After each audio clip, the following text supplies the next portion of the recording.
Olá, sejam bem-vindos a mais um programa Por Dentro da Pós. Eu sou a professora Gisele Guizio, coordenadora dos cursos de pós-graduação nas áreas de Psicologia e Neurociência. E hoje vamos falar sobre metodologias ativas de aprendizagem, o que são e quais os tipos. E para falar sobre esse tema, a professora Mari Ogawa, ela que é pedagoga, mestre e doutora em educação. Tudo bem, professora? Tudo bem, professora Gisele. Obrigada pelo convite. Seja bem-vinda, é um prazer recebê-la. Professora, então, metodologias ativas de aprendizagem, o que são? Então, Gisele, é muito comum a gente pensar nas metodologias de forma única como sendo estratégias de ensino e aprendizagem. Só que no caso das metodologias ativas, a gente vai ter um diferencial. E o próprio nome já diz, ativa, porque a gente vai colocar o aluno de forma ativa em busca do seu conhecimento. Ele sai daquele papel de passividade, de sentar na sala de aula, esperar o professor trazer o conteúdo.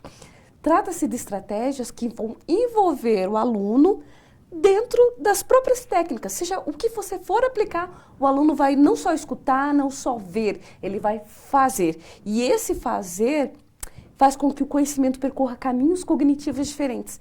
Então, trata-se o quê? Estratégia de aprendizagem, onde o aluno é protagonista do seu aprender e o professor, ele se coloca no papel de mediador. Então, é uma nova forma, uma nova relação professor-aluno, visando estratégias diferenciadas e que vão ter também resultados diferentes na prática de ensino. Certo, e essa metodologia, ela quebra um pouquinho com esse paradigma do ensino tradicional, certo? Com certeza. E aí, assim, é interessante a gente pensar que as estratégias tradicionais, a gente também não pode colocar tudo, né? Jogar, como dizem, a bacia com a criança e tudo, né? Ela tem, obviamente, as suas vantagens, né? E quando a gente fala nessas estratégias tradicionais, elas cumpriram, no decorrer da história da educação, elas cumpriram um papel e um papel importante. E no sentido de trazer aprendizado. Contudo, a evolução, a nova forma de entender a dinâmica social, hoje, por exemplo, todas as nossas relações, sejam relações financeiras, de trabalho, relações pessoais, namoro, tudo se dá aonde? No mundo virtual. E o mundo virtual, ele é um mundo muito dinâmico, onde tudo acontece muito rápido. Mesmo os postos de trabalho, eles se transformaram a partir das tecnologias, a partir, né, de uma nova forma de ver toda a economia, todo mundo, tudo como funciona. Isso quer dizer o quê? Que a gente vai precisar de um cidadão para atuar nessa sociedade que também seja mais dinâmico, mais antenado com as tecnologias, que ele tenha uma forma de pensar mais rápido, que ele aprenda mais rápido. Então, aquelas metodologias tradicionais que naquele momento histórico cumpriram o seu papel, agora já não cabe mais. Agora a gente tem um jovem que ele tem outras formas de lazer. Diferente daquele jovem que ficava lá brincando na rua, esse daí ele brinca no computador. Muitas vezes eles criam jogos, muitas vezes eles fazem amizade com pessoas do outro lado do mundo. Então ele tem uma forma toda dinâmica e diferente de se relacionar com o mundo. E isso vai refletir na forma como ele aprende. Ele não está mais no ponto de sentar e esperar. Ele quer mais informação, ele quer aprender de forma mais dinâmica. E aí a escola vai ter que se adaptar. É nesse contexto que vão surgir as metodologias ativas, né? Não só no sentido de tornar o aprendizado mais atrativo. É importante a gente salientar isso, que não se trata assim de uma nova roupagem para as metodologias que já existem para torná-las mais atrativas. É, de fato, outra forma de aprender. E a escola, nesse contexto, vai ter que buscar... E quando eu falo escola, eu falo, né, ensino básico, educação básica, mas também as instituições de ensino superior, formação de professores, vão ter que se adaptar no sentido de colocar essa dinamicidade na formação de um indivíduo que vai atuar numa sociedade muito mais ampla. Então, essa formação vai estar condizente com a sociedade atual. Então, de fato preciso a gente caminhar para entender as metodologias ativas como uma rotina de ensino e aprendizagem para todos. Entendi. Então, a relação dela com a cultura digital é importantíssima, né? Justamente para colocar esse novo jovem nesse mercado de trabalho, né? E também na vida social. Ela é importante nesse sentido, né? E acredito que também, né, professora, tanto no âmbito formal como no informal, né? Eu acho que é bem-vinda essa metodologia ativa, né? Digamos, em ONGs. Ela pode ser trabalhada também, não pode? Com certeza. em todas as instituições podem ser beneficiadas com as estratégias mais dinâmicas, sejam ONGs, fundações. Por exemplo, né, atualmente eu trabalho no Tribunal Regional Eleitoral com projetos educativos. E lá nós recebemos estudantes para saberem sobre como é que funciona o processo eleitoral. E aí a gente coloca o aluno também para trabalhar com metodologias ativas. Fazemos algumas enquetes, colocamos, por exemplo, votação simulada, quando o aluno, né, esses alunos, principalmente da educação básica, que nunca tiveram contato com uma urna eletrônica, seria um exemplo disso, ele vai lá, ele vai conhecer a urna, ele vai mexer na urna, ele vai ter um outro entendimento. Então, aliar a prática com a forma de entender a teoria faz parte também dos caminhos cognitivos da metodologia ativa. E é interessante pensar, por exemplo, quando a gente está fazendo um determinado trabalho, seja em qual instituição for, que quanto mais eu conseguir envolver o aluno, maior vai ser o que ele vai conseguir absorver. Ele se vê protagonista, exatamente, né, do processo de ensino. Ele vai ser parte, né? Ele vai ter um papel muito importante, exatamente, né? Um papel importante. Ele não está ali apenas para ver o que está acontecendo, ele vai ter que fazer, então ele vai fazer parte do processo, ele vai construir a própria história. Então, em diversas instituições, né, sejam quais forem, elas conseguem se beneficiar, propiciar um aprendizado mais significativo e, principalmente, consegue envolver o aluno no seu processo de ensino-aprendizagem. Fazer com que ele realmente esteja presente nesse aprendizado, que não fique somente assim, estou aqui recebendo, vou estudar o que eu preciso, tirar nota. Não, ele não está ali só para tirar nota e passar de ano, ele está ali para aprender. E isso vai sendo construído aos poucos. Para fazer parte da vida dele, uma aprendizagem significativa, né? E qual a relação dessas metodologias com as teorias de aprendizagem? Isso é bem interessante, porque, vejam, quando a gente fala em teoria da aprendizagem, né, existem várias, cada teoria ela vai trazer um percurso, né, uma forma, e não só assim, em termos de cognição, mas também em termos de entender o mundo, o contexto social. Então, se a gente pensar, por exemplo, na teoria behaviorista, o que a teoria dizia? Que o aluno, né, a criança, o jovem vai aprender a partir dos estímulos externos, mas que você pode modificar esse estímulo, você pode modificar esse aprendizado. Você pode condicionar o aluno para o aprender. A nossa metodologia ativa, ela não entende que o aluno seja passivo, né? Que vai só dar um cutucão que ele vai aprender. Mas ela também usa um pouco dessa visão do comportamental. Por quê? Porque, por exemplo, se eu vou fazer uma metodologia ativa, vamos pensar numa coisa simples. Vamos pensar num seminário, né? Uma estratégia de seminários e discussões. Eu vou colocar os alunos, vou dar o tema, os alunos vão ter que estudar, vão ter que pesquisar o tema e depois se organizarem para apresentar. Se eu, no decorrer de todo esse percurso que envolve pesquisa, preparar o tema, aprofundar planejamento, né? Exatamente. E depois a apresentação do seminário, se eu, enquanto professor, faço uma avaliação de que faltou alguma coisa, em determinado ponto não ficou bom, eu vou intervir. E essa minha intervenção, ela vai gerar uma mudança de comportamento, ela tem que gerar essa mudança. Olha, vocês foram muito bem na pesquisa, no aprofundamento, mas na hora de apresentar faltou um pouquinho mais de desenvoltura, de criatividade, para mostrar, expor as ideias. Então, aqui eu também estou utilizando uma teoria que seria a comportamental. Existem tantas outras, né? Por exemplo, vamos falar de Vygotsky. O que o Vygotsky tanto diz, né, que se tornou praticamente uma realidade em todas as instituições de ensino? A interação. A interação é base para todas as nossas relações e é base para a aprendizagem, seja na educação infantil, seja no ensino médio, no ensino superior. Então, todas as fases da educação, ela se beneficia pela interação, seja interação com o professor, seja com os colegas, enfim, de uma forma geral. E as metodologias ativas, ela tem muito fortemente a questão da interação e integração, porque você não vai aprender sozinho, você vai aprender com o outro e na mediação de alguém que naquele momento entenda um pouquinho mais do que aquele que está aprendendo, né, naquela base, né? que seria o papel do professor, né? Nessa mediação, claro que o conhecimento dele é maior, né, do que de repente dos alunos, e essa troca é muito importante, né, professora? Exatamente. E essa integração, ela propicia momentos de reflexão. Quando, por exemplo, a gente está numa discussão lá do seminário, vem uma informação, às vezes você já tinha uma opinião formada, mas você para pensar, para refletir.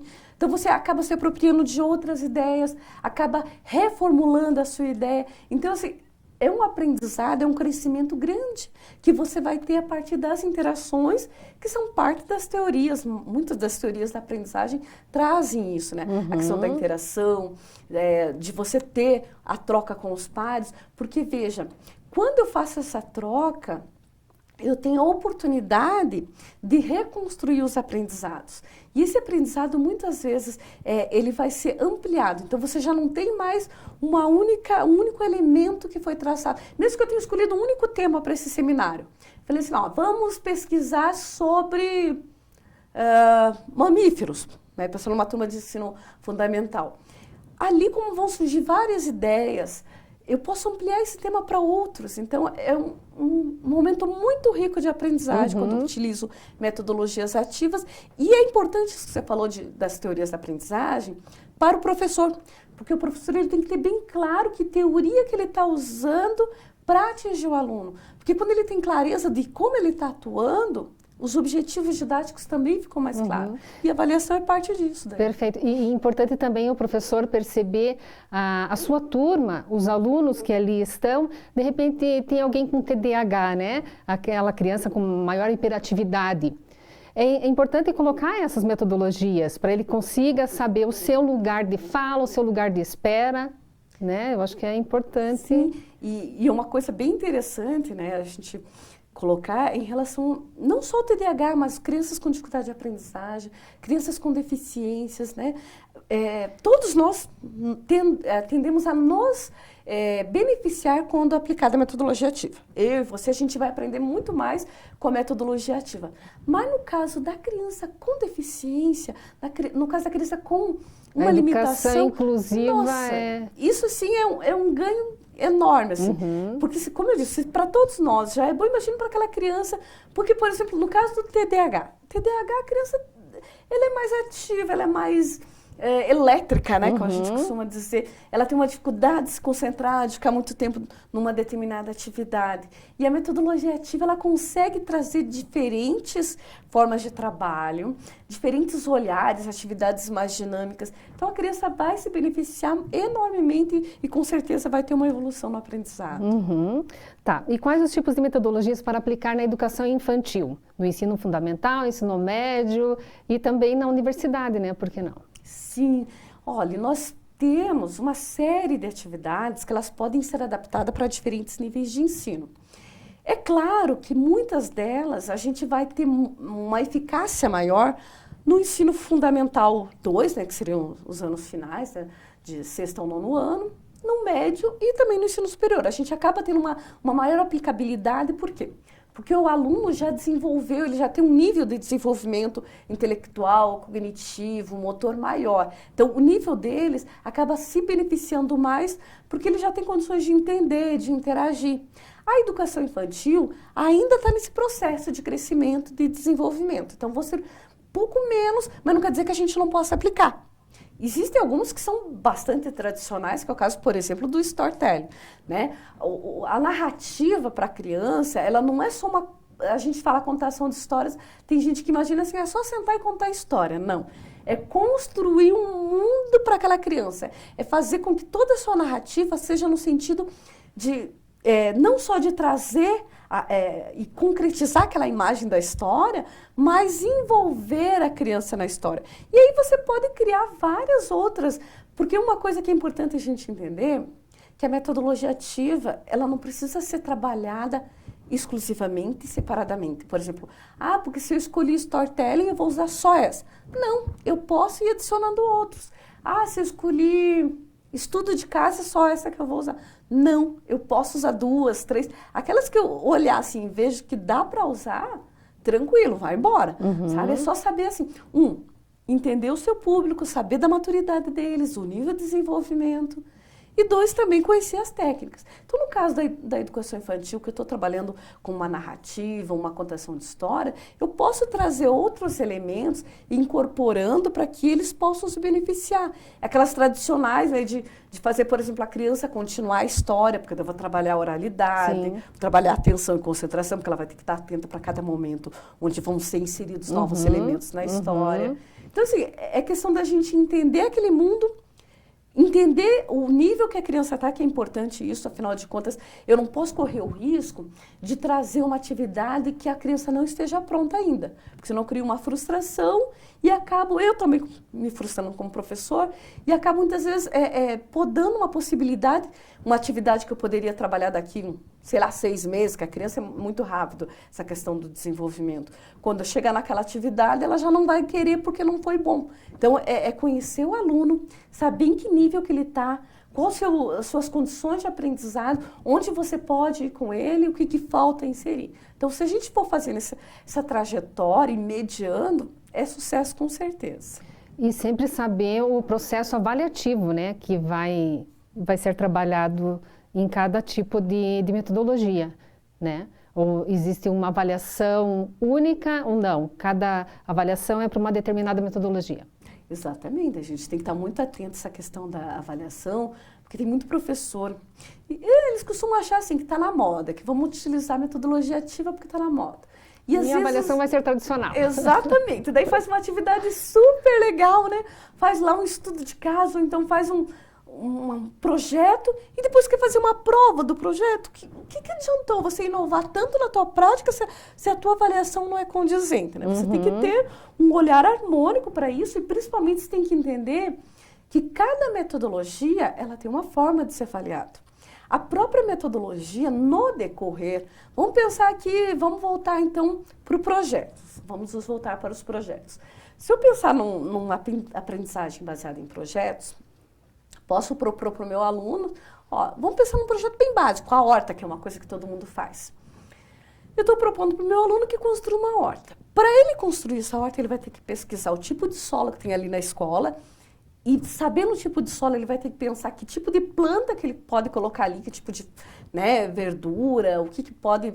E mais, qual tipo de rega que precisa? Será que eu preciso molhar todo dia, 2 vezes por semana? Que tipo de semente?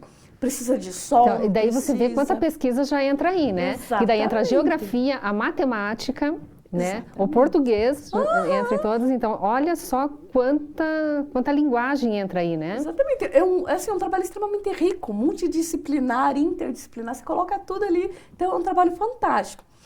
E cada uma dessas etapas do projeto, até chegar ao produto final, que é a horta, ele foi adquirindo conhecimento, ele foi construindo conhecimento. E será que uma prova dá conta de avaliar cada uma dessas etapas? Se eu não tiver um olhar atento, entender, bom, para ele chegar ali, ele precisou pesquisar, ele precisou fazer leitura, precisou interpretar, precisou fazer cálculo para metragem, né, tamanho lá da horta, saber quantos pés de alface vai caber ali naquele espaço. Então, ele precisou fazer conta, ele precisou saber um pouco de biologia, de tudo. E uma única prova não dá conta disso. Essa riqueza ela tem que ser espelhada de diferentes formas. Avaliar o aluno junto com ele, para que ele traga assim, olha, professor, como que você fez aqui? Como é que você sabia que a horta tinha que ser desse tamanho? Como que você sabia quantas sementes iam caber ali? Ele vai te contar. Então, você precisa estar atento para ir construindo formas de avaliação que sejam muito mais ricas, que te consiga realmente mostrar o crescimento do aluno. A prova nem sempre vai ser possível. Não estou dizendo que a gente não deva fazer prova, mas digo assim, que não pode ser o único instrumento, principalmente se eu estou falando de uma metodologia ativa. Né? Esse processo avaliativo, ele é contínuo, então, né? A partir do momento que você dá essa nova ideia, essa nova proposta para o aluno, você já vai avaliando toda a iniciativa dele, toda a forma que ele vai se conduzindo, né, nesse projeto. Seria isso? Sim, porque veja, se eu deixar para avaliar só no final, eu vou estar perdendo uma grande parte dessa etapa. Uma janela importante, né? Exatamente. Que é a mais importante, na verdade, que é todo o processo, né? Exatamente. E são as oportunidades que o professor tem, não só de avaliar, mas também de intervir no momento necessário. Porque se eu deixo de avaliar todo esse percurso de aprendizado e vou dizer só no final, olha, essa aqui não ficou boa, tá torta essa hortinha aqui. Olha, você colocou menos alface, sei lá, qualquer outra planta, do que poderia... Então, você não otimizou o espaço, você desperdiçou espaço do teu canteiro, porque não calculou adequadamente. Só que daí já está feito. Quer dizer, você perdeu a oportunidade de mostrar para ele, olha, não está legal aqui, será que não cabe mais? Refaça os cálculos, refazendo os cálculos, o que acontece?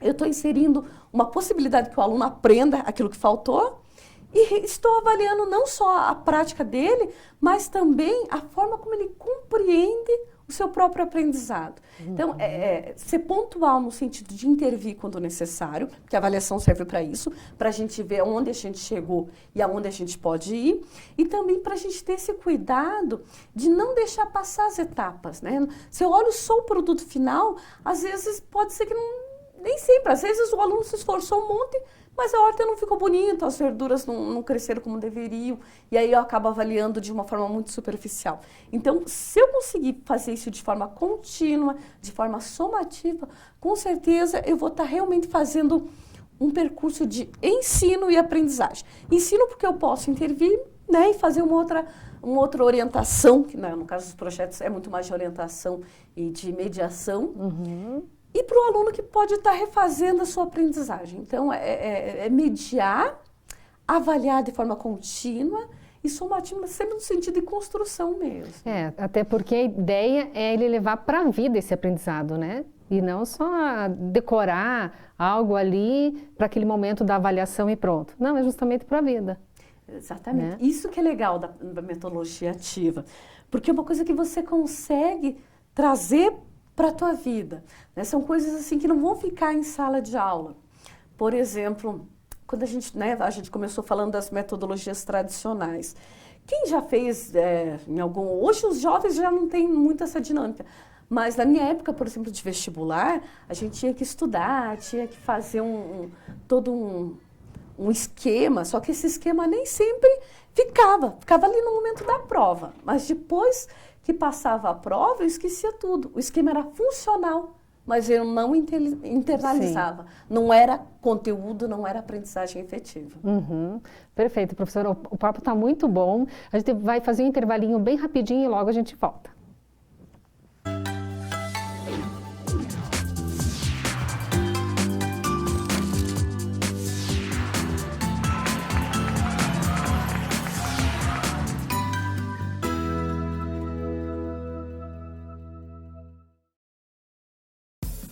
O Ministério do Turismo, a TV Cultura e o Uninter levam até você Provoca, Ainda Bem, Metrópolis, Linhas Cruzadas, Estação Livre, Matéria de Capa, Senhor Brasil, Repórter Eco, Opinião, Planeta Terra e Quintal da Cultura. é muito legal. Aqui tem dramaturgia,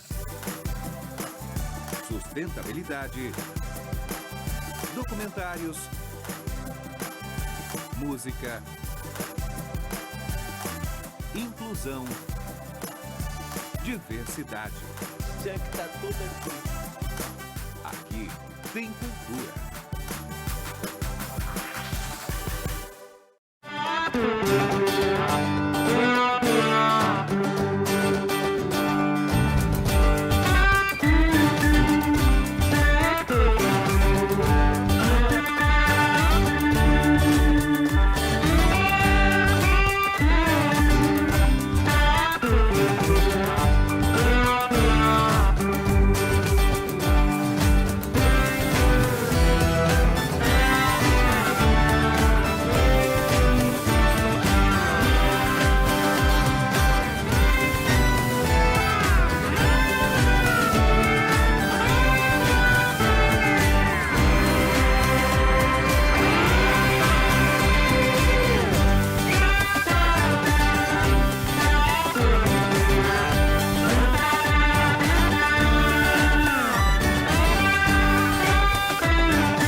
Localizado no ponto mais privilegiado da cidade de Curitiba, no Pilarzinho, O sítio de transmissão do Super Canal 13.1, TV Cultura, 13.2, TV Profissão, 13.3, TV Euronews e, em breve, 13.4, TV Enem Uninter, recebem o seu mais novo transmissor.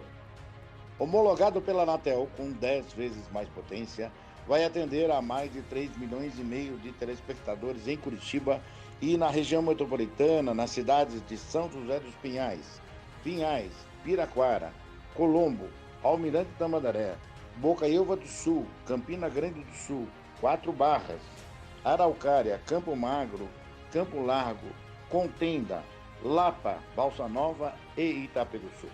O Super Canal 13, ampliando sua potência de transmissão, vai aumentar muito mais a sua intensidade de sinal, possibilitando, assim, uma ótima recepção em mais de 90% dos televisores da nova área de cobertura. Parabéns, Super Canal 13.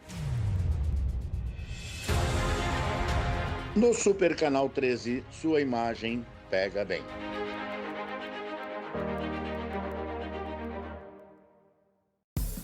O Ministério do Turismo, a TV Cultura e o Uninter levam até você Provoca. Ainda bem. Metrópolis. Linhas Cruzadas. Estação Livre. Matéria de capa. Senhor Brasil. Repórter Eco. Opinião. Planeta Terra. E Quintal da Cultura. É muito legal. Aqui tem dramaturgia, sustentabilidade, documentários, música, inclusão, diversidade. Tinha que estar tudo aqui. Aqui tem cultura.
Olá, estamos de volta. Então, retomando o que a gente estava falando no primeiro bloco, professora, sobre projetos, então mais focado para o público infantil.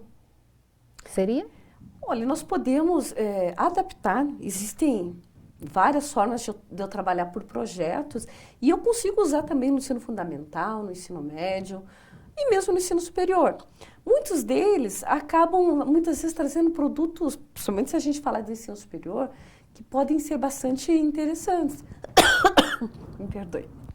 Por exemplo, vamos pensar aqui uma coisa bem comum que a gente encontra nas grandes cidades, que são os sinaleiros para cegos, né? Para deficiência visual, que ele tem uma forma diferente de funcionamento. Como é que se chegou nisso? Nós tivemos um grupo de estudantes trabalhando, né, acadêmicos, trabalhando num projeto para resolver um problema. Qual que era o problema? Né? O problema era, a pessoa cega, a pessoa com deficiência visual, ela tem dificuldade na hora de fazer a travessia da rua. Porque ela não está enxergando, né, o sinaleiro, que é basicamente visual, trabalha com as cores. Né? Não foi pensado para uma pessoa com limitação. E o que acontece? A partir do momento que eu tenho essa deficiência, essa dificuldade, eu vou ter que buscar solução para essa situação. Então, colocar essa ideia, esse problema, buscar a solução me levou ao sinaleiro sonoro, né, que a gente Sim. fala. E isso se aplica em diversas outras situações. E aí é interessante a gente pensar que eu posso, por exemplo, aplicar não só uma. Aqui eu estou trabalhando, por exemplo, o que a gente está usando como exemplo é a metodologia de projetos, a aprendizagem baseada em projetos, que pode resultar, como é o caso, num sinaleiro sonoro. Mas eu posso aplicar uma outra técnica para chegar nisso, que é, por exemplo, o Design Thinking. O Design Thinking ele é usado, é muito comum em empresas, né, em diversos setores da indústria, comércio, em vários tipos de empresa. Ele é usado para identificar problemas, para entender a lógica do cliente, a lógica também de quem fornece o produto, e a partir da identificação, porque às vezes assim, você está numa empresa, tem alguma coisa que não está funcionando legal, mas você não sabe por que não funciona. Ela então, seria aprendizagem investigativa? Seria isso? Exatamente. Investigativa, porque eu vou investigar, eu não consigo muitas vezes me dar conta e entender por que não funciona como eu gostaria que funcionasse. Então, eu tenho que investigar qual é o problema. Nós vamos, né, fazer toda uma lógica, seguindo os passos do Design Thinking, que são 5 passos, para entender, me colocar como parte do problema, né, como usuário, que seria empatia. Como eu me sinto ao receber aquele serviço, a fazer parte daquele contexto. E depois, assim, feito isso, né, sabendo quem que é aquela persona, a gente vai criar um personagem para entender a logística, para se colocar no lugar de quem recebe o serviço. Isso tudo para quê? Para compreender qual é o problema. Identificado o problema, o que eu vou fazer? Bom, agora então eu vou ter que criar uma solução. Então eu já estou no 3º passo, que é a criação do problema. Quarto passo, que é a criação da solução. Mas não basta só eu criar uma solução. Eu tenho que saber se essa solução funciona. E o que a gente vai fazer? A gente vai fazer, então, uma prototipagem, né? A gente vai testar esse produto e a gente vai validar, por fim, se funciona ou não. Então, digamos que eu utilizei o Design Thinking, que seria uma técnica investigativa, para detectar o problema do sinaleiro visual, né? Que são as luzes. Feito isso, eu me coloquei lá, eu criei um personagem, que é o João, que ele é cego, que ele tem dificuldade. Eu me coloquei no lugar dele, né? Usei da empatia para fazer todo esse trâmite. E aí a gente consegue identificar o problema. Identificado o problema, que seria o próprio sinaleiro, nós vamos criar a solução, que é o quê? É o sinaleiro sonoro.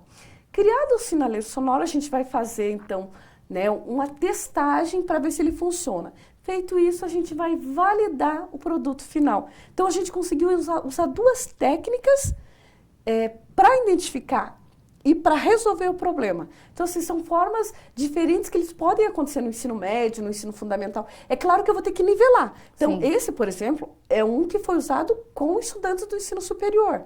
Com estudantes do ensino médio, por exemplo, eu posso fazer também um trabalho de investigação, né, investigativo, e também criar um produto para atender essas especificidades. Por exemplo, não está funcionando bem o atendimento na biblioteca. Mas por que será?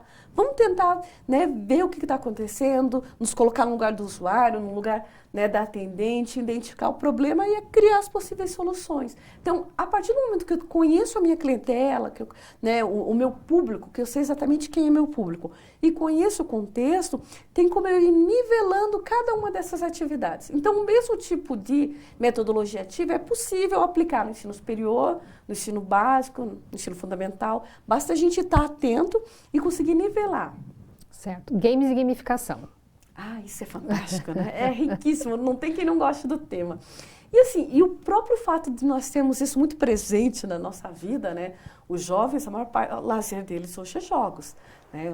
Principalmente jogo eletrônico. Então se torna muito atraente, muito atrativo para o aluno e para o professor também. Eu vou dizer que para o professor é um pouco mais desafiador. Até porque, assim, principalmente os professores mais jovens nem tanto, mas os mais antigos, às vezes tem um pouco de resistência, porque entendem que jogo é lazer. Então, não é só porque tem gente que pensa assim, mas é que o professor não conhece jogo, tem um pouco de medo. Não é só de não conhecer, é questão de concepção. Se ele entende que seja só lazer e não aprendizado, ele vai ter mais dificuldade de aplicar. Então, ele tem que entender aquilo... Propor um objetivo, né? Exatamente, objetivo didático, entender como uma forma de aprendizado, né, com uma forma de crescimento que eu posso trazer conteúdos. E aí eu posso, nossa, dá para fazer um monte de coisa. Não só jogo eletrônico, criar aplicativo, tabuleiro de mesa, sabe, fazer jogo simples, que você pode fazer com cartolina para os alunos menores, você pode fazer, por exemplo, jogos no quadro mesmo, aplicar uma atividade, fazer um jogo de pergunta, um quiz, né? Então, dá para criar muita coisa e de forma interdisciplinar, você pode trazer diversos conteúdos e sempre... né, levando aquela questão de conhecer o público, saber o perfil do teu público, né, dos teus alunos, saber o que chama mais atenção, como que eu posso aplicar. E aí, assim, ter clareza de quais os objetivos didáticos. Eu não estou fazendo aquele jogo só por fazer. Eu tenho um objetivo por aquilo, né? Então, eu tenho que ter clareza, até porque eu vou precisar avaliar. Né? A avaliação, não é porque eu estou fazendo uma metodologia ativa que a avaliação deixa de ser necessária. Ela sempre vai ser necessária. E para eu avaliar, eu tenho que ter clareza de qual é o meu objetivo. É só criar um jogo? Ou é trabalhar um determinado conteúdo? Então, se eu tiver clareza disso e conseguir aplicar, é maravilhoso. Vai longe. É importante que você falou que não é somente o games ou gamificação voltada para o virtual, né? Tem a aplicabilidade ali, você pode construir um jogo. Sim, vários tipos de jogos, né? Tanto jogo de tabuleiro, tipo jogo da vida, esses jogos que a gente conhece. Você consegue uma aplicabilidade muito grande de conteúdos, envolve o aluno, que é uma coisa que faz parte do contexto dele, né? E você consegue depois desenvolver em diversas disciplinas, consegue trazer vários conteúdos para os jogos. Então, é fascinante. Acho que vale muito a pena e não precisa, se o professor pensa assim, mas se eu for, por exemplo, não precisa criar aplicativo, pode ser uma coisa mais simples. Porque não tem computador na minha escola. Faz jogo de mesa, tabuleiro, ou então para o quadro, enfim, dá para criar muita coisa. Perfeito. Cultura Maker. Esse também é um outro trabalho extremamente fascinante. Quando a gente diz assim, a metodologia ativa tem como principal objetivo colocar o aluno como centro do aprendizado, como protagonista do seu aprender. Quer dizer o quê? Que ele vai ter que fazer, ele vai ter que pôr a mão na massa. Ser atuante no processo. Exatamente, ser atuante e pôr a mão na massa. E a cultura maker é isso, né? É fazer, é pôr a mão na massa. Então, fazer com que o aluno se envolva, que ele construa possibilidades, que ele identifique o problema, a gente sempre vai ter que ter essa lógica, mas que ele proponha soluções. E aí, assim, não é só propor, é fazer também. Ele vai ter que propor, pensar, teorizar, mas construir, colocar na prática uma solução. E é claro que você vai ter diversas formas da cultura maker, né? Você pode criar um produto, você pode fazer um vídeo, você pode gravar uma música, fazer um texto. Tudo isso envolve a cultura do fazer, né? De colocar a mão na massa. É claro que você vai ter que construir um arsenal teórico para que o aluno não desarticule teoria e prática. Não adianta ele só fazer se ele não entender a parte teórica. É importante isso, trazer, né, essa articulação para que quando ele tenha condições de chegar no produto final, ele entenda toda a lógica que tem por trás disso. A articulação teoria e prática é essencial em qualquer uma das metodologias ativas. Aprendizado por problemas. Aqui, professora Gisele, é importante, eu quero trazer uma diferenciação entre aprendizagem baseada em problemas e baseada em projetos. Por quê? Porque é muito comum as pessoas confundirem. E são semelhantes de fato. Por que são semelhantes? O que eles têm em comum? Em ambas eu vou ter que identificar um problema e em ambas eu vou ter que trazer uma solução. Isso, né, é um ponto passivo. Mas como que eu vou diferenciar uma coisa da outra? Veja, quando eu estou pensando em aprendizagem baseada em problemas, pode ser um problema real, pode ser um problema fictício, enfim, não precisa ser, né, totalmente real. Mas eu vou ter que analisar, sendo real ou fictício, eu vou ter que analisar o problema, destrinchar todos os elementos, pensar possíveis soluções e criar essa solução, mostrando, né, onde uma coisa se liga com a outra. Por que a minha solução atende àquele problema? Então, eu tenho que mostrar isso. Isso na aprendizagem baseada em problemas. Então, eu posso pensar, por exemplo, eu tenho um problema que seria ambiental. Lá no bairro onde está localizada a escola, nós temos muitas enchentes, cada vez que que chove, transborda o rio, vai água para tudo que é lado, e muitas casas têm inundação. Então, vamos pensar o que está acontecendo, por que isso acontece? E aí, assim, é fazer uma análise investigativa, é partir para o trabalho de campo, observar, olhar como que está o entorno da comunidade. E aí eles vão chegar, obviamente, a constatações como, por exemplo, acúmulo de lixo, lixo nos bueiros, nos rios, e vai fazer toda aquela questão, né? As consequências disso para o meio ambiente, o porquê que isso acontece, as questões sociais, econômicas. Tem uma série de conhecimentos que a gente vai construindo. E qual seria a solução? A solução, eu posso dizer que é não colocar mais lixo no rio ou no bueiro. Mas como que eu faço isso? Né? Eu chegar a essa solução é só parte do problema, mostrar qual é a solução. Então, eu posso estar trabalhando com aprendizagem baseada em problemas. Eu identifiquei o problema e também trouxe a solução. Agora, se eu estou trabalhando com metodologia voltada para projetos, eu tenho que ter um produto. Veja, quando eu falo em problemas, aprendizagem baseada em problema, eu posso ficar só na teoria. Eu não preciso finalizar com um produto. Eu vou estudar, ver qual é o problema e propor solução. Então, eu estou no âmbito teórico. Agora, no caso do projeto, não. No caso do projeto, você vai criar algo. Exatamente. Então, vamos tomar como exemplo a mesma situação. Né? Tenho lá inundação no bairro, eu já identifiquei porque o pessoal, infelizmente, joga lixo no rio, deixa lixo na rua, entupir o bueiro. Cheguei, identifiquei o problema e propus uma solução, que seria não fazer mais isso. E qual seria, no caso do projeto, o produto?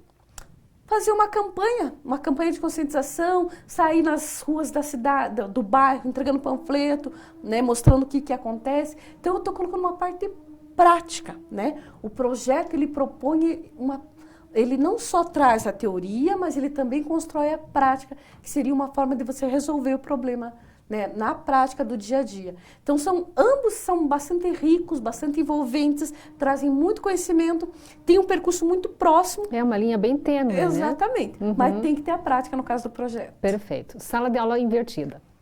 Essa é uma atividade que o pessoal costuma fazer bastante, mas muitas vezes não tem muita clareza do porquê e como está fazendo. O que acontece? A sala de aula invertida consiste em eu disponibilizar material para o aluno, para que ele possa estudar, para que ele possa construir o seu conhecimento e depois aprofundar em sala de aula.